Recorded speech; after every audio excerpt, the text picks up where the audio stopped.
we have a fantastic panel with me today. Let me introduce my panelists. First, we have Denell Dixon. How do you actually scale it up?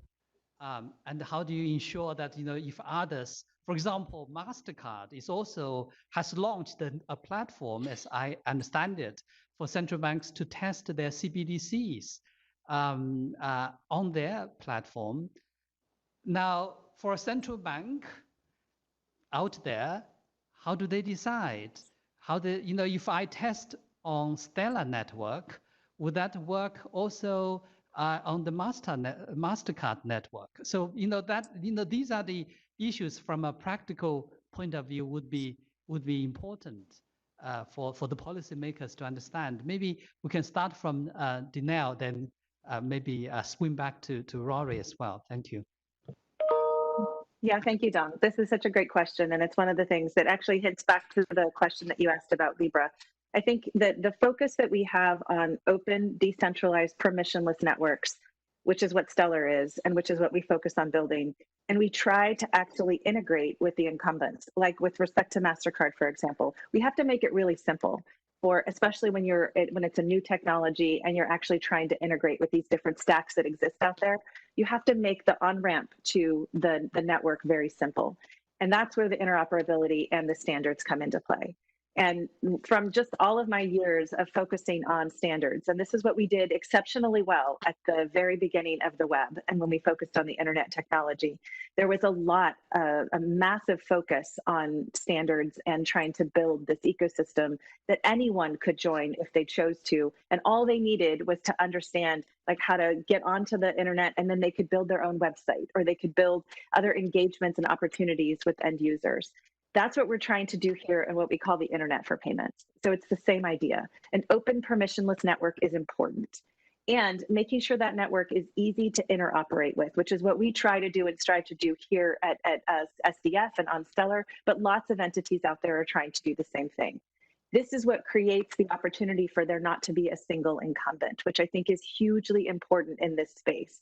Because we've seen years later, 20 years later, with respect to the web, what happens when certain players take over and own all of the full stack. It makes it very hard for new ideas and innovation to come up. And so the idea is, if we could continue in this space to make it simple and to create that interoperability and that focus on standards, then we actually can continue the notion of this innovation, which is crucially important to success here. So I think if you think about get the on-ramps to Stellar, for example, making it easy for issuing tokens on and issuing value on Stellar is very simple. It takes one line of code to be able to issue whatever token you feel like is important for your business. There are gold tokens, there are silver tokens, there are USD tokens, there are fiat-backed tokens that exist that I think are super useful and very similar to what CBDCs can be. In fact, you could see a central bank issue a CBDC and then have the private sector and these these entities out there that are exceptionally good at having that consumer focus. These fiat-backed entities, they could actually be the glue for the consumer base and the CBDCs to be issued and used on a variety of different networks that are out there. So I think in all of the years that I spent focusing on how to build standards, it takes that you can show the simplicity of it, and then you come together and you really try not to be the winner take all model. You really try to understand that in this model, the winners are, again, the ultimate either developers or the end users who are focused on really trying to achieve these cross-border transactions. And you really try to use that glue of making it simple and using standards to get there.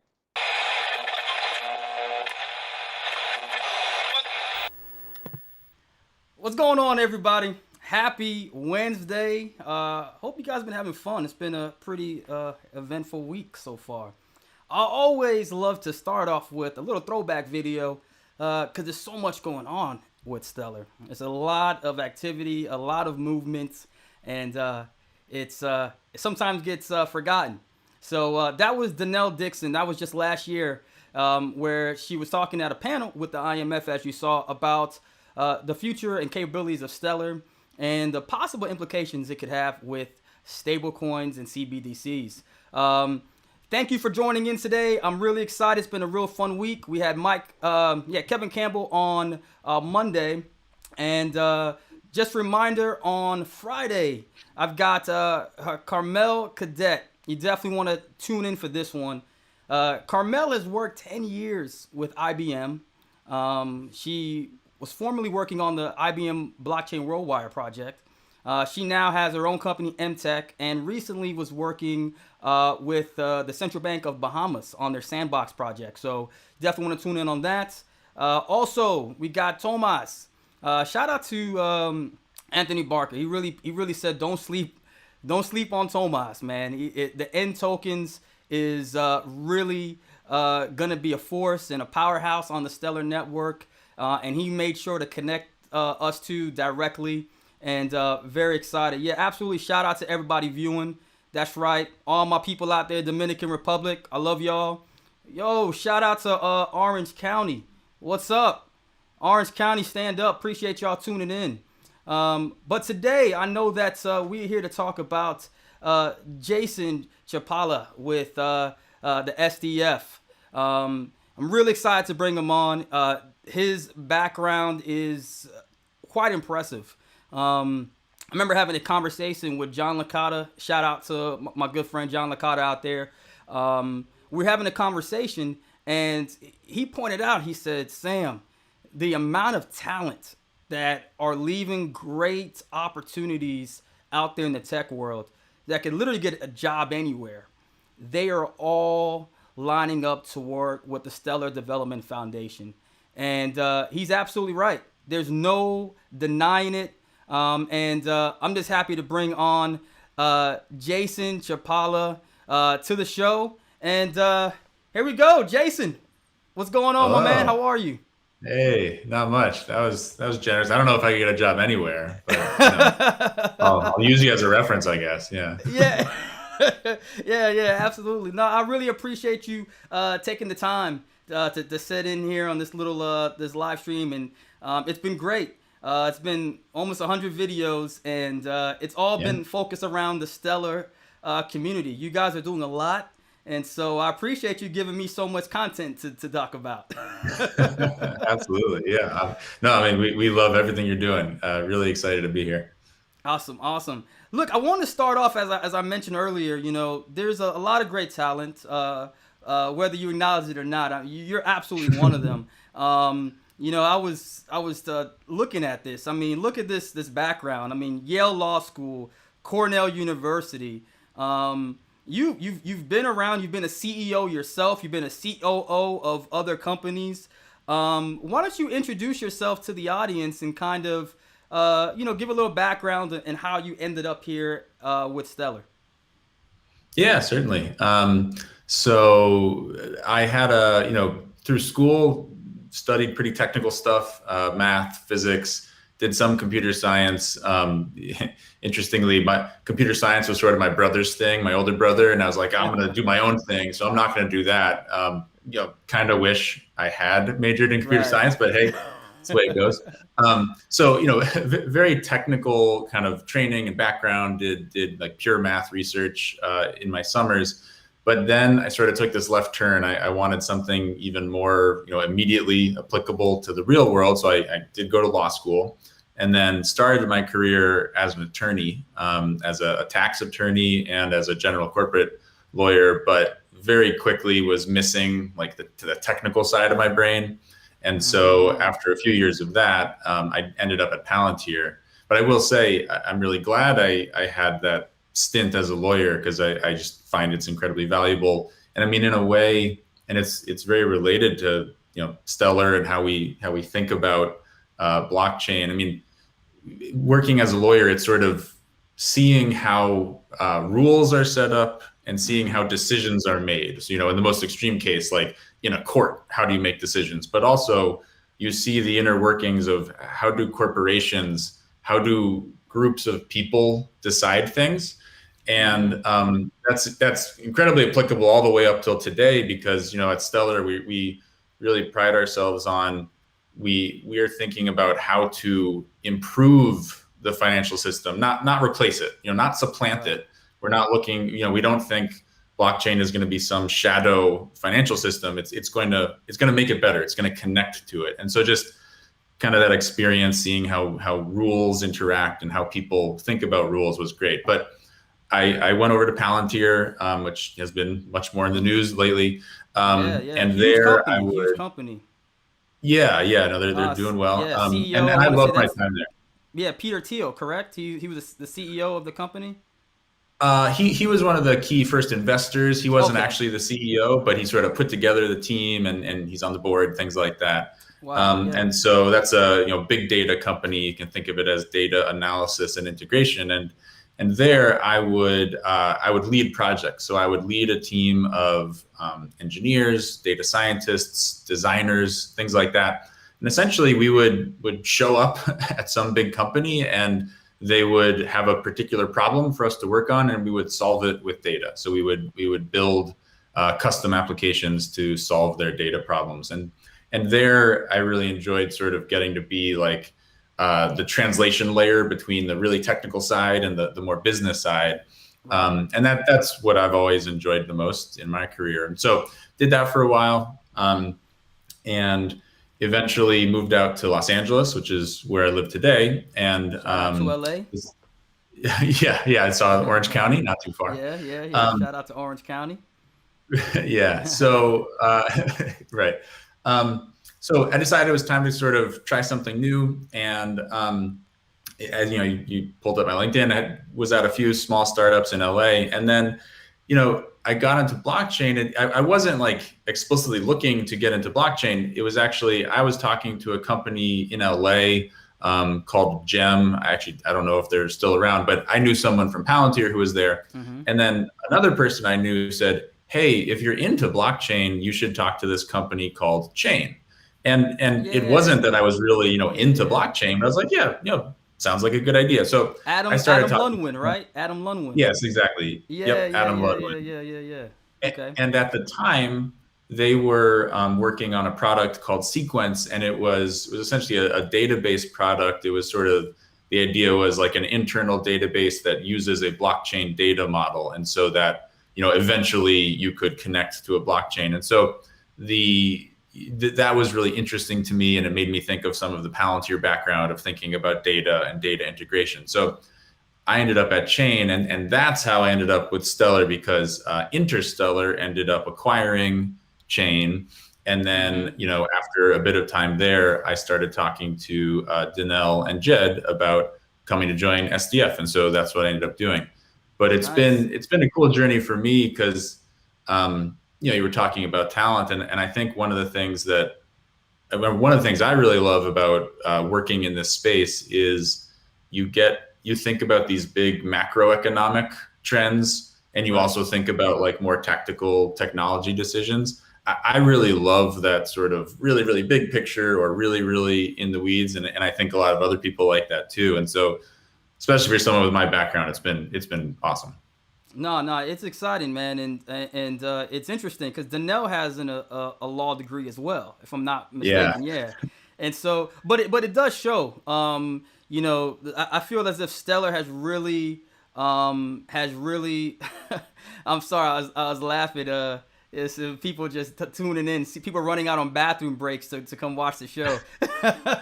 So you have me laughing on that one, Christian. But but the way that you guys have really handled yourselves and the product, and just with maturity, it's never been hype. Yeah. And I guess it makes sense from an attorney standpoint. You guys understand how laws work. You understand what you can and cannot do, and so you operate that way. So that's always good. And I think we strike a good balance. I mean, it's sometimes people, especially like in big companies, you think of, legal is where you go to hear no. It's like, right. Let's go talk to legal. They're just going to say we can't do it. They're just going to say we can't do it. I think we strike a good balance there. Again, Stellar is based on this idea that like financial institutions exist. It doesn't make sense to pretend like they don't. Sovereign governments exist. I mean, money is inextricably linked to government, and so it would be foolish for us to do things and that piss those people off. And we don't want that. Right. Again, we want to improve the system, not supplant it. So yeah, I do think, Danelle being a former lawyer, it definitely helps. It helps us think about how we can make changes. And I think we strike a good balance. Nah, that's great. That's great. Kind of one last, I guess, short question or comment is, I also know you're head of legal counsel.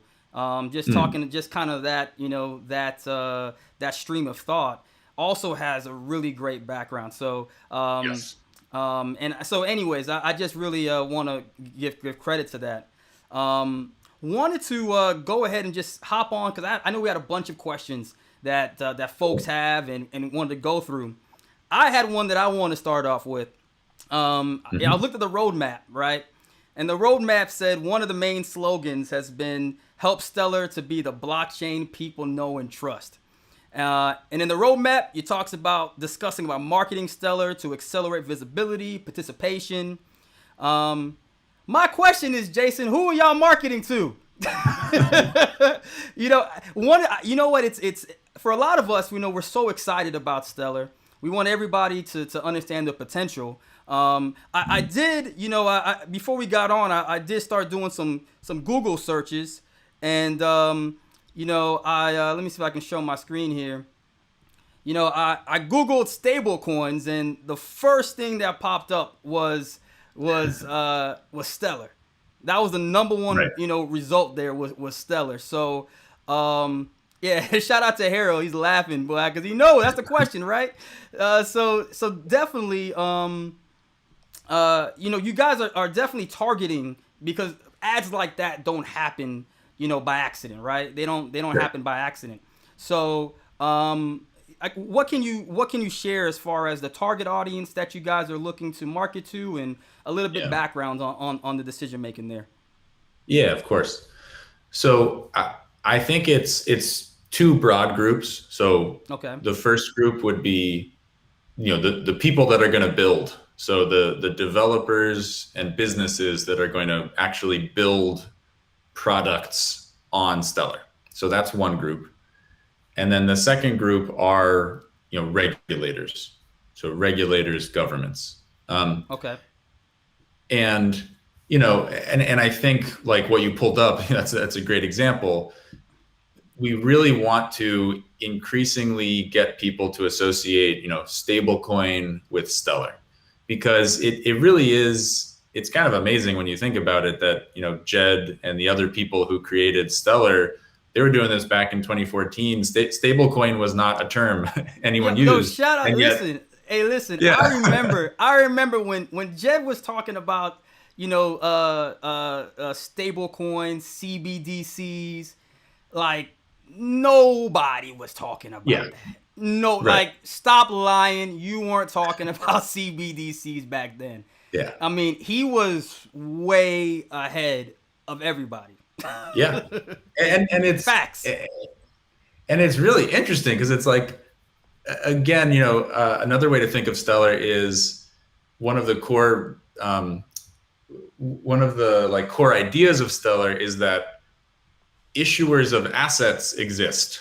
Like issuers are a thing. Certain assets, there's this entity, which is the issuer, that is, special. Like you do need to trust them. And so one of those core insights is that, Bitcoin, of course, sort of comes from this totally trustless.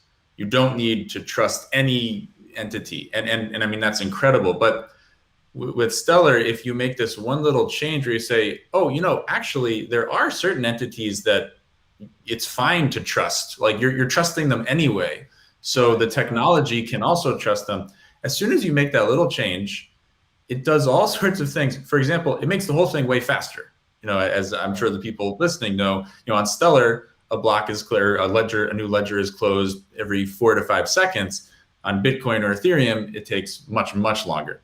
So it immediately makes it faster. And then it also allows for these sorts of features that it turns out now lots of people want, because now people realize the power of stablecoins and the potential of CBDCs, which is essentially just a stablecoin, but issued by the central government. So, but back to your question around the marketing, it's like, we want to tell that story more and more. We want to tell this story of, Stellar has been talking about stablecoins before stablecoins was even a word.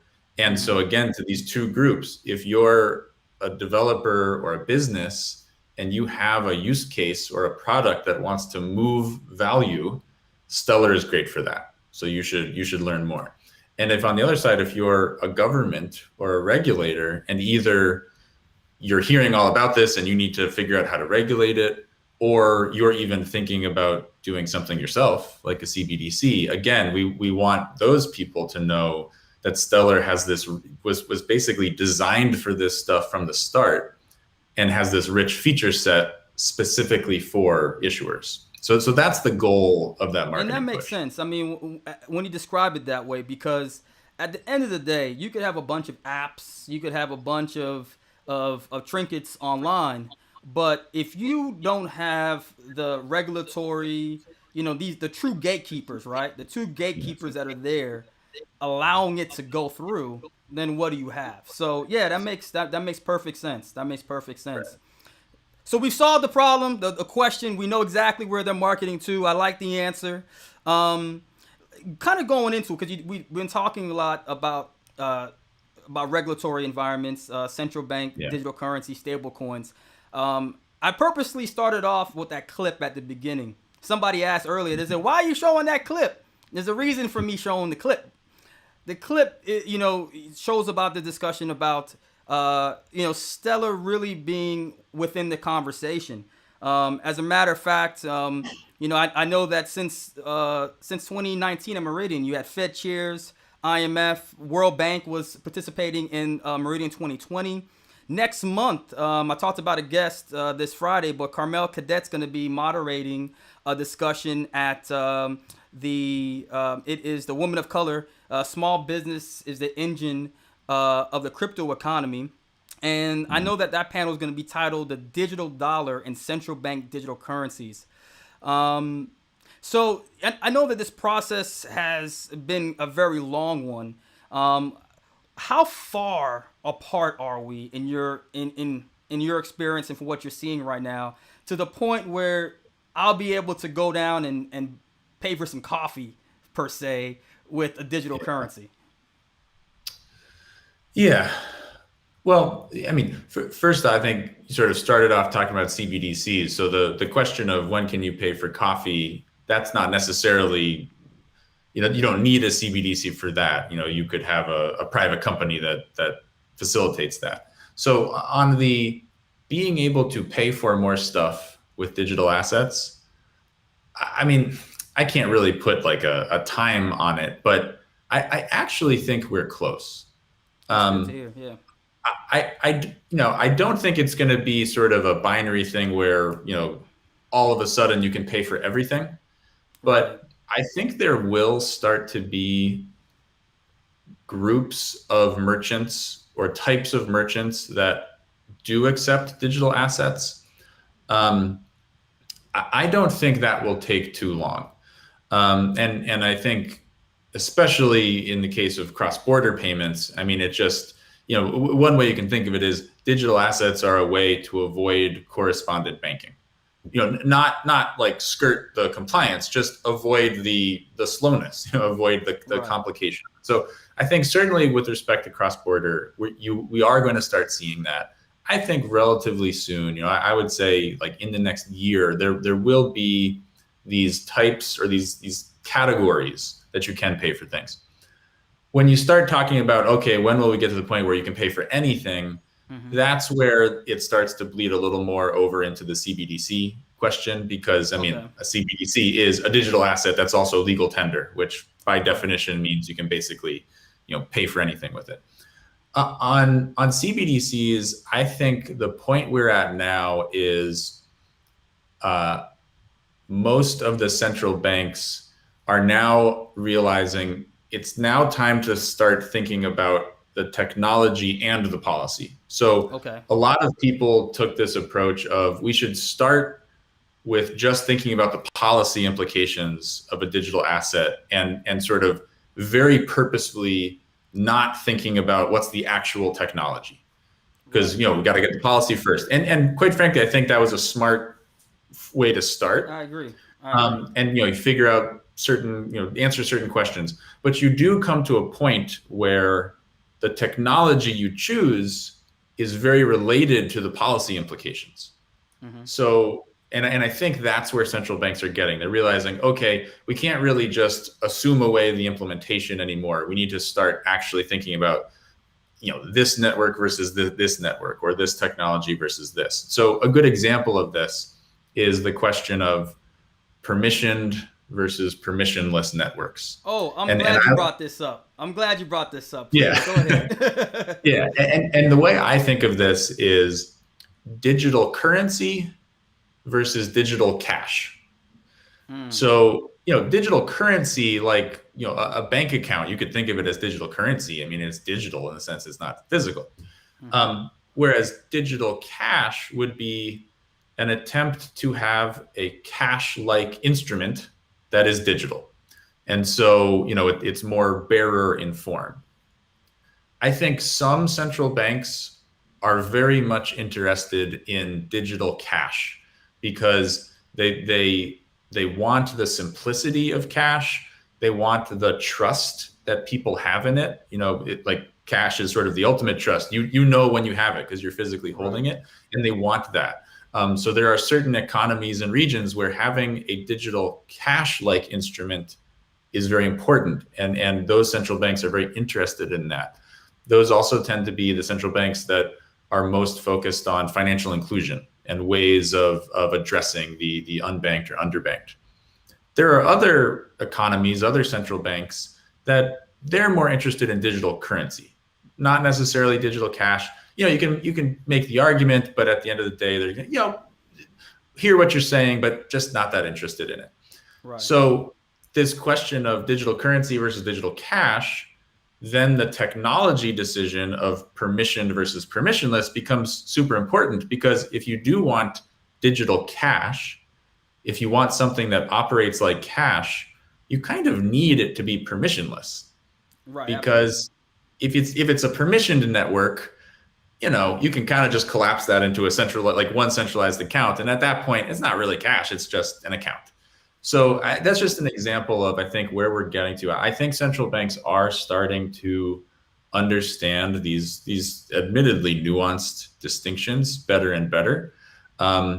There's still a lot of time to actually implement this. I mean, and, it's going to take time. I actually think back to my time at Palantir. Like when I started, everyone knew big data was a thing, but not many people actually knew what it was. And sort of, it was interesting to see over time. It's like, okay, now pretty much every business actually knows what it is. I think I'm seeing a similar progression. It's like, it started out, when I started with Chain, we were still in the days of people sort of assuming that blockchain could be used for anything. Right. Literally any use case, blockchain will help. We're now, I think, at the point where people actually have a pretty good idea of, blockchain makes sense for this, not for that. And then I think CBDCs are going to be an even further progression of governments and central banks now starting to really understand this is where the technology can actually make a difference and improve things, or this is a place where it actually doesn't make sense. So I'm hopeful.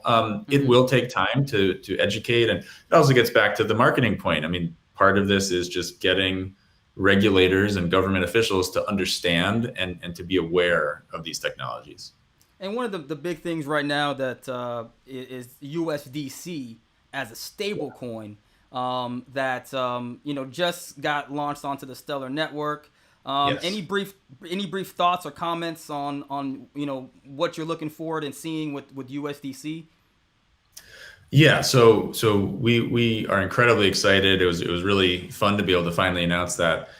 I mean, one of the things I focus on a lot as COO is thinking a lot about liquidity. How do we have efficient, strong, healthy markets on Stellar? And that's both the DEX itself, but it's also just OTC transactions. So just how do we make liquidity strong?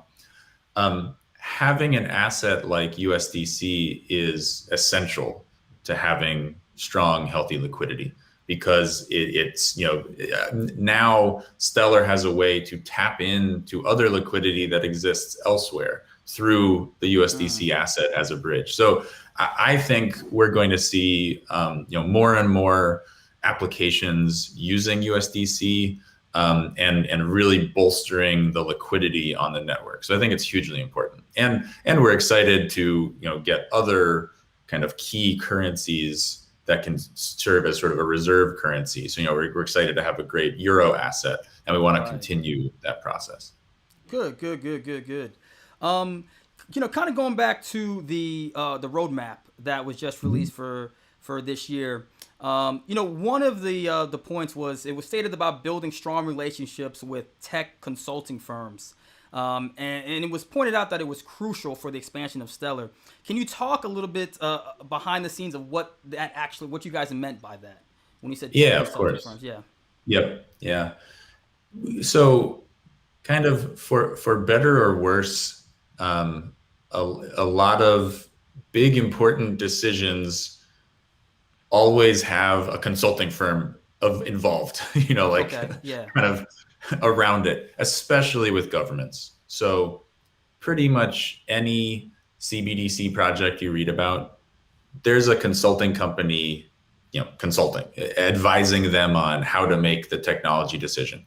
And the same goes for large enterprises. If you're going to make a big change to a big public corporation, you just always hire, it's like, okay, we'll just get Accenture in here to make sure we're doing it right. So it's a part of really big decisions, really big financial decisions and big technology decisions. So us building more of a relationship with these key firms, we think will be really helpful to growing out the ecosystem. And again, it's about in the first instance, it's about education and visibility. Just we want them to know what Stellar is, what Stellar can do, and then over time we'll work on specific projects. So it's very related to the CBDC push, but it also has relevance even outside of CBDCs, just in kind of other projects that private banks will be doing. Cool, man. We're talking about USDC. You mentioned liquidity, and shout out. I see Amir out there commenting about one of the first priorities this year was about liquidity. So that was also on the roadmap. And my next question was improving liquidity was labeled as an essential. And it was hinted that there were some collaborations with ecosystem partners to address this. And I was just curious if you can maybe share some insights on what are some of the experiments on the table, some of the ideas that you guys are looking at that are promising. Yeah, absolutely. So liquidity is, of course, essential, like we said in the roadmap. I like to think of it as, transactional volume is money at work, money just sitting at rest, not really doing anything. And so when we talk about liquidity, it's the ability to turn money at rest into money in movement. So the way we're thinking about this is we want to try many different liquidity experiments. We want to try many different things and see what improves liquidity. So and we did say in the roadmap, we're even exploring, more kind of DeFi approaches, things like AMMs. Talk about that. Yeah, so automated. So I imagine most people are familiar with AMMs or automated market makers, and it's clear that the people who have designed these things are sort of onto something. Huge amounts of capital have moved into AMMs on Ethereum, and it does enable quite a bit of volume. So we're exploring what can we learn from that? How can that benefit Stellar? And again, we want to try a lot of different things. Another area that's really important is credit. So I think, especially in the Stellar ecosystem, sometimes when we think liquidity, we immediately think the DEX. So we think about, like market makers, bid-ask spread, depth width, and absolutely. But another very important aspect of liquidity is credit, the ability to borrow assets efficiently and easily. And so, we're also doing experiments and projects on credit. So we have a project going right now, and we've made a small grant for it to explore a way, sort of like a way of automating extending credit. And so, so again, we're sort of trying as many different things. Some of those are things we're thinking about building ourselves. Some of those are situations where we're looking to partner with other companies or maybe even provide a grant. Others, we have plans to, try things like hackathons and stuff like that. So want to cast a wide net. But again, it's like we said in the roadmap, improving liquidity is what's really going to take Stellar to the next level.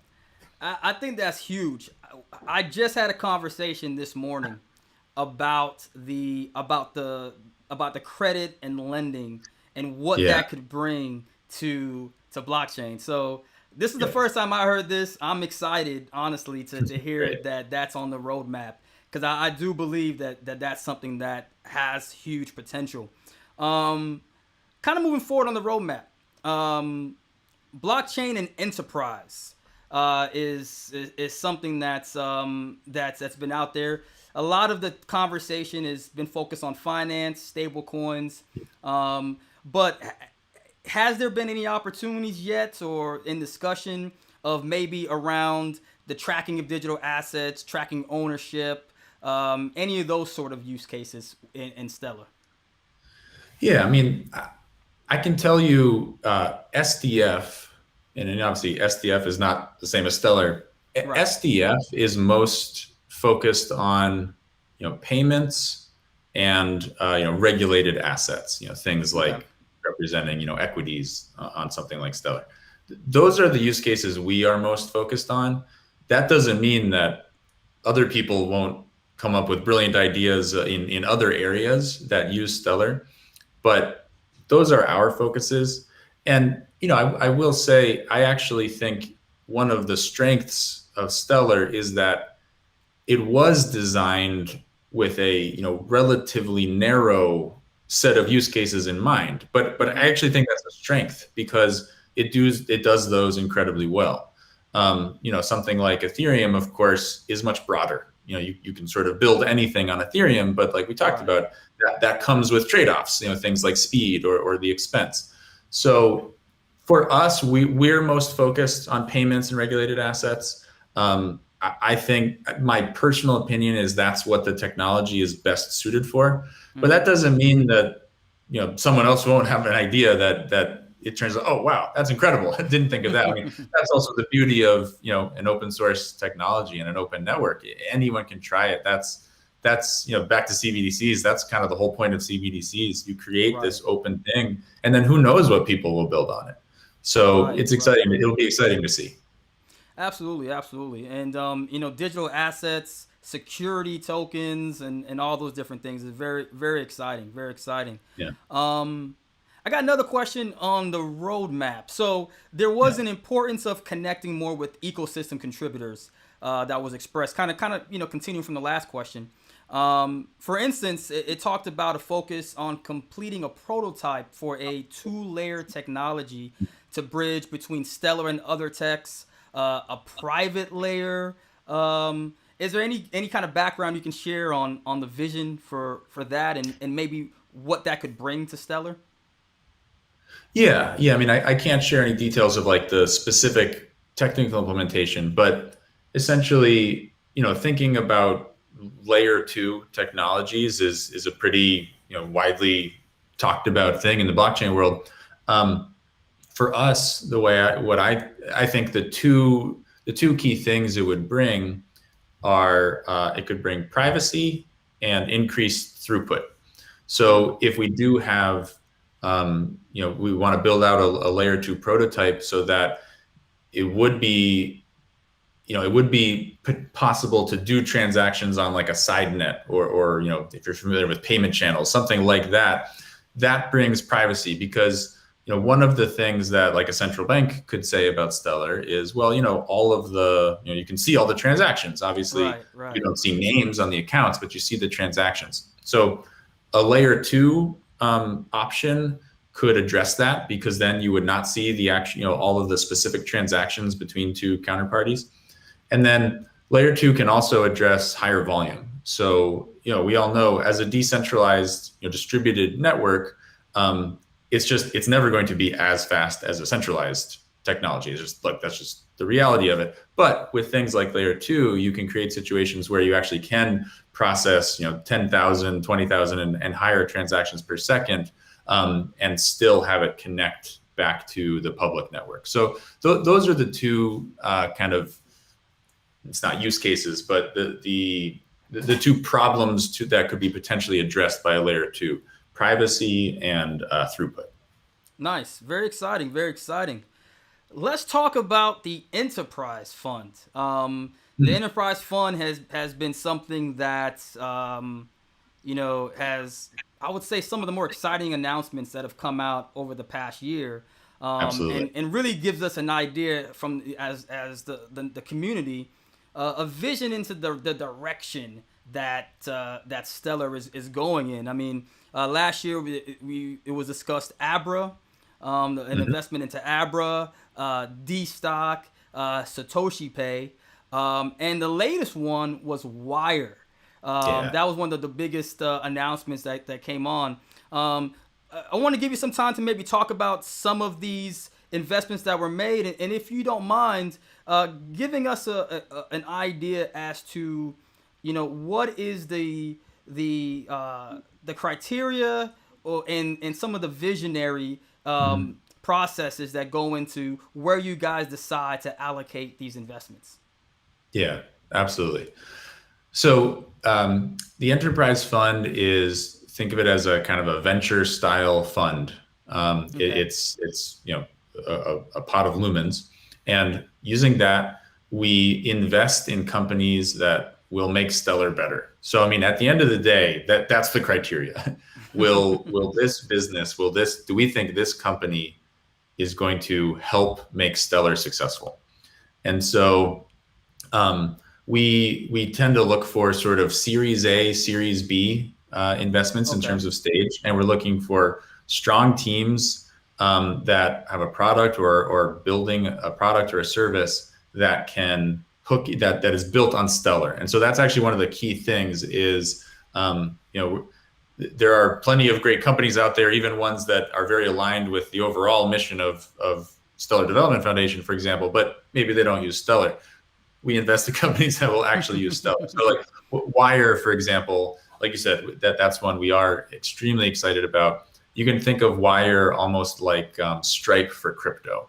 So they offer this suite of APIs that other developers, other apps can use to fiat on and off ramps into crypto, or to set up digital asset savings accounts, interest-bearing savings accounts. So we've invested in Wire, and actually getting back to USDC, we're really excited about Wire's ability, or Wire's potential to really supercharge usage of USDC on Stellar, because Wire actually was already using USDC for certain things to facilitate transactions, in their savings accounts. And now the idea is they'll be able to do that with USDC on Stellar. And I think Wire, since their creation, they've processed like $5 billion total of transactions. So, I mean, there's like a serious company. So we're really, really excited, and amazing leadership team, and really aligned on the mission, really believe in sort of the vision of digital assets. We also made, it was at the very end of 2020, might have got lost in sort of the holiday shuffle, but we also invested in Settle Network. And they're in Argentina, and they are building out a service called StableX, which is an exchange for stablecoins. And so, as it's interesting, but like that doesn't really exist many places. Just making it really easy to buy a stablecoin, exchange it for others, and then start hooking in to merchants and other places to actually use those stablecoins. So that was another investment we were really, really pleased with. But again, at the end of the day, is this a company that's doing something that can help Stellar? That's the criteria. And actually, one of the latest things that we're now working on is starting to partner with or invest in accelerators around the world. Oh, wow. So, I said we tend to focus the most on kind of the Series A, Series B, but of course there's also, seed and pre-seed, and there's like two people that have an idea. We also want kind of to be connected to that. It's not feasible for us to sort of talk to all those different people, but so we're going to start partnering with accelerators. Our goal is to start with an accelerator in Africa, but then we want to expand. Wow. Hold up, man. Hey, Yeah. we're going to clap for that one. Right. Yeah, we're going to clap for that one. That's good. Yeah. So in that way, kind of see projects right from the very beginning. And there'll be an education component to that. And so that's something we're very excited about. But no, I'm excited about it. No, but listen, I'm excited about that one because if anyone follows me, there's a lot of great protocols and projects out there. What attracts me to Stellar is the fact that there's so much of an opportunity to build, to create businesses, and to create your future. And so it's great that you guys have this accelerator program going on. I'm excited about that. I'm looking forward to the updates. And you know what? If you guys, when you guys get these things going, man, I want to go out there and interact and get to highlight a lot of that because I'm super excited about that project. That's great. That's great. Yeah, absolutely. When is the timeline for the accelerator to start? I think our first sort of, partnership will be in the next few months. Nice. I don't know when sort of like the first cohort would actually get started. But we're talking to someone quite actively already. And so, I think we'll have updates soon. Well, that really, kind of leads me into my next question here, and is that, overall from the very beginning, Stellar has made it clear that their focus has been on the growth of diversity and supportive culture. An example, as I mentioned earlier, is next month's it's the Women of Color event. What are some of the ways, you talked about the accelerator, but what are some of the ways that SDF is taking a real proactive approach into ensuring that this vision is complete? Yeah, absolutely. It is something that's extremely important to us. And so, just like the event that's happening, next week, the Women in Color, we're also going to try to just put on more of our own programming around that. So I think it's March 8th. We're going to, for International Women's Day, Danelle is going to be hosting a webinar panel around women building in blockchain. And it's highlighting, the diverse talent as you talked about at the beginning, the talent at SDF. It's going to be, five different women at SDF talking about their experience in blockchain in particular, but just technology in general. And so we want to do more events like that, certainly highlighting the diversity and talent of SDF, but also talking more about the changes that need to occur. I also view that accelerator program we just talked about as really key to this, because through that we can really cover a lot of geographies and make sure it's actually something we think really explicitly about. We don't want to sort of stay too US centric. A lot of us of course are in the US, but we also have a lot of people outside of the US, and we never want to lose sight of other areas, especially because cross-border payments is such a core use case. So we definitely want to continue that. And then also I'll say I even view the CBDC work as related to diversity and inclusion, because again, this idea of permissionless networks with CBDCs, it really is related to financial inclusion. It really is related to getting key financial services into the hands of people that don't have access to it now. So I think even that work is tied to this, but we're going to try to run our own more and more of our own events. We're going to participate in other events like the Women in Color, and through things like our investments and our partnerships, we hope to continue this mission of helping create equitable access to the global financial system. No, I appreciate what you guys are doing. I've been an entrepreneur. I've talked about it multiple times, and I've seen way too often. Just the barriers, even coming out of the States, just trying to, access credits and investment opportunities. So I appreciate what you guys are doing. Keep up the great work. I hope we can do more of these. It's great to hear from you all, man, and touch the people out there. I know I've had you way over time. It's going on almost an hour. I told them 30 minutes, guys. I said 30 minutes. It's almost an hour. But I really appreciate, man. You've been awesome, Jason. Thank you for joining in on the show. And like I said, let's get back out there, man. Shout out to everybody that's been commenting. Jalen, what's up? Cool. I got Tellis. I got Emir. Zoe. Everybody out there. Appreciate everybody for checking in today. Thank you again, Jason. I appreciate all you're doing, and let's keep in touch. Absolutely. Had a great time. Thanks a lot. All right, take care. You hang on for a couple of minutes, Jason. We'll talk later. To everybody else, don't forget, Thursday we've got N tokens coming on, Tomas, and then on Friday you don't want to miss. We're gonna talk CBDCs. We might even talk stellar CBDCs on Friday with Carmel Cadet. So she was with us, like I said, with IBM for 10 years, and now she has a company, MTech. So you guys stay tuned. We got a really fun-filled week. Take care.